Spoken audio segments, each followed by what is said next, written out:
සුබ දවසක්. නව අධ්‍යාපන ප්‍රතිසංස්කරණ යටතේ ඔයාලට අහන්න ලැබෙන අලුත් වචනයක් තමයි ක්‍රෙඩිට්. මොනවද මේ ක්‍රෙඩිට්? අද අපි මේ වීඩියෝ එකකින් ඔයාලට ඉදිරිපත් කරන්නේ ක්‍රෙඩිට් සම්බන්ධවයි. නව අධ්‍යාපන ප්‍රතිසංස්කරණ යටතේදී ඔයාලට හඳුන්වා දීලා තියෙන මොඩියුල ක්‍රමයේ යටතේ සෑම විෂයකටම ඔයාලට ක්‍රෙඩිට් ප්‍රමාණයක් හම්බ වෙනවා. ඒ ක්‍රෙඩිට් ප්‍රමාණය අධ්‍යාපන අමාත්‍යාංශය විසින්ම පැහැදිලි කරලා දක්වලා තියෙනවා. ඒ විෂයන් වලට හම්බෙන ක්‍රෙඩිට් ප්‍රමාණය කොහොමද කියලා. අපි බලමු 6 9 ශ්‍රේණි සඳහා ක්‍රෙඩිට් වෙන් වෙලා තියෙන ආකාරය කොහොමද කියලා.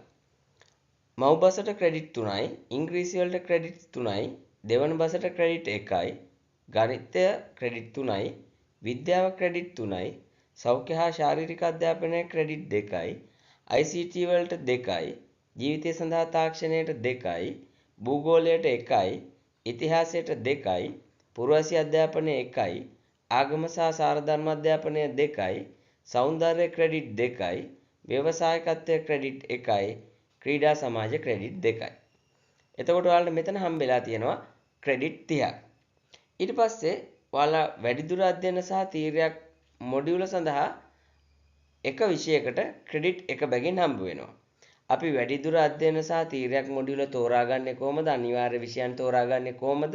අනිවාර්ය විෂයන් මොනවද කියන එක ගැන කලින් වීඩියෝ එකක් කරලා තියෙනවා. ඔයාලා ඒක බැලුවේ නැත්නම් අනිවාර්යෙන් ඒ වීඩියෝ එක නරඹන්න.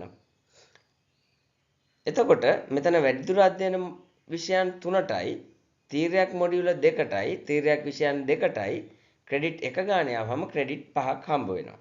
එතකොට මුළු ක්‍රෙඩිට් ගාන ක්‍රෙඩිට් 35ක් හම්බ වෙනවා 6 9 ශ්‍රේණි සඳහා.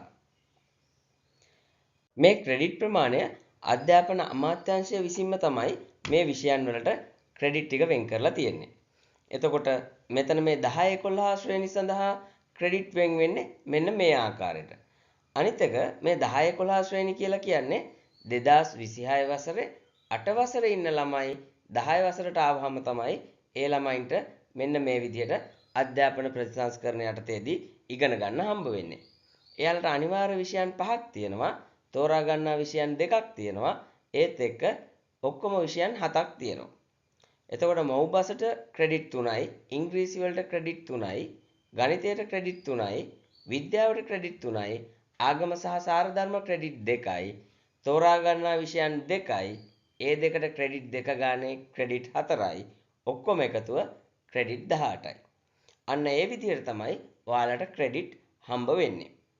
ඊට පස්සේ අපි ඔයාලට ඉස්සරහට කරන්නම් මේ ක්‍රෙඩිට් වලින් GPA එක කැල්කියුලේට් කරගන්නේ කොහොමද කියලා ඊළඟ වීඩියෝ එකේදී අපි ඔයාලට ඉදිරිපත් කරන්නම්. එහෙනම් අපිත් එක්ක රැඳී හිටියාට බොහොමත්ම ස්තුතියි. සුබ දවසක්. ඔයාලා අපේ channel එක තාම like කරලා subscribe කරේ නැත්නම් like කරලා subscribe කරලා bell button එක click කරලා තියාගන්න. එතකොට අපි අලුත් වීඩියෝ එකක් දාපු ගමන්ම ඔයාලට ඒක නරඹන්න පුළුවන්.